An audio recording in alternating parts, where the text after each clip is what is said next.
Das sind Annika und Christoph. Sie haben sich ein schönes neues Gartenhaus gekauft. Das braucht jetzt natürlich ein passendes Dach. Für die Montage der Gutanit Plus Platten brauchen die beiden jetzt die berechnete Zahl an Platten, die Ortgangprofile und Laufbohlen, Nägel oder Schrauben mit oder ohne Kalotten, je nach Wunsch, Richtschnur, Reißnägel, Hammer, Akkubohrschrauber, einen HSS-Bohrer für Holz oder Stahl, Maßband oder Zollstock, eine Kreis- oder Stichsäge, ein Fuchsschwanz wäre auch möglich, aber mit Motor geht's natürlich schneller. 2 Holzböcke für den Zuschnitt und eine Blechschere zum Zuschneiden der Ortgangprofile. Das sollte man vorher genau geprüft haben.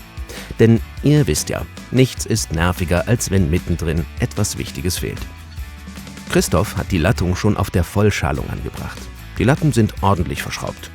Sie sollten 30 bis maximal 40 cm Abstand haben. Dann kann es gleich mit den Platten losgehen. Zum Glück sind die Gutanit Plus Platten so handlich, dass Annika sie gut hinaufreichen kann. Da sie auch keine scharfen Kanten haben, geht die Arbeit noch leichter und ohne Kratzer von der Hand. Bei der ersten Platte muss Christoph gleich mal zeigen, was er drauf hat. Diese muss richtig liegen, sonst stimmt nachher das ganze Dach nicht. Immer von der Traufe zum First, also von unten nach oben verlegen. An der unteren Kante sollen die Platten maximal 5 cm überstehen, damit das Wasser vom Dach gut ablaufen kann. Seitlich reichen 3 cm. Dann wird die erste Welle befestigt. Damit das wirklich passt und alle Nägel genau in der darunterliegenden Latte landen, spannen die beiden eine Richtschnur. So ist klar, wo die Löcher reinkommen. Nun bohrt Christoph ganz einfach das erste Loch mit dem HSS-Bohrer. Mit dem ersten Nagel wird die Platte angeheftet. Das geht schnell und einfach. Schrauben dauert etwas länger, ist aber noch stabiler. Nachdem er nochmal geprüft hat, dass die Platte richtig liegt, bohrt Christoph die weiteren Löcher und fixiert die Platte an ihrem Platz. Wenn die erste Platte genau passt, wird auch der Rest hinhauen.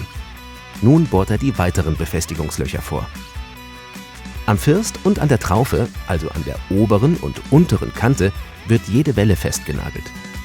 Ebenso bei den Überlappungen. Für die Befestigung der Fläche reicht ein Nagel in jeder dritten Welle. Insgesamt sollten pro Quadratmeter 18 bis 22 Befestigungspunkte vorhanden sein. So, die Löcher sehen schon mal gut aus.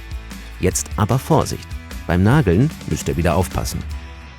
Fangt mit dem vorletzten Nagel der Reihe an. Die letzten Löcher bleiben frei. Die sind für die Überlappung der nächsten Platte. Super! Die erste Platte ist fest. Als nächstes wird das Firstbrett montiert. Dann hat die zweite Reihe einen exakten Anschlag an der oberen Kante.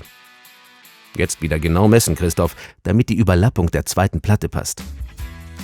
15 cm reichen normalerweise. Bei flacheren Dächern können es auch ruhig 20 cm sein. Dann messen, wie weit es noch bis zum First ist. Nun können Sie die Platte zuschneiden. Christoph legt die Platte auf 2 Böcke und zeichnet die Maße an. Mit Kreissäge, Stichsäge oder auch mit dem Fuchsschwanz geht der Zuschnitt ganz einfach. Die erste Platte der zweiten Reihe halbiert er nochmal längs, um sie versetzt zu verlegen. Dadurch werden zu viele Überlappungen vermieden. Nun geht's wieder aufs Dach und die zweite Platte wird montiert. Zur Sicherheit legt am besten Laufbohlen auf die verlegten Platten. Die verteilen das Gewicht und sorgen für einen sicheren Stand. Die Arbeitsschritte sind im Prinzip wieder die gleichen. Vorbohren, anheften, nageln. Hier haben sich Annika und Christoph sehr gut eingespielt. Da geht der Rest ganz schnell von der Hand.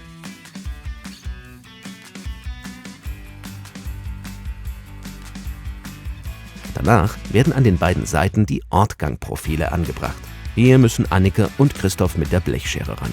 Damit kann man die Profile gut auf die richtige Länge bringen.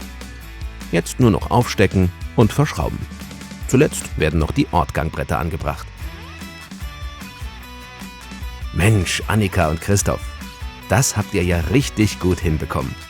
War doch ganz einfach, oder? Und das Ergebnis kann sich sehen lassen. Da hat Gutta wirklich alles unter einen Hut gebracht.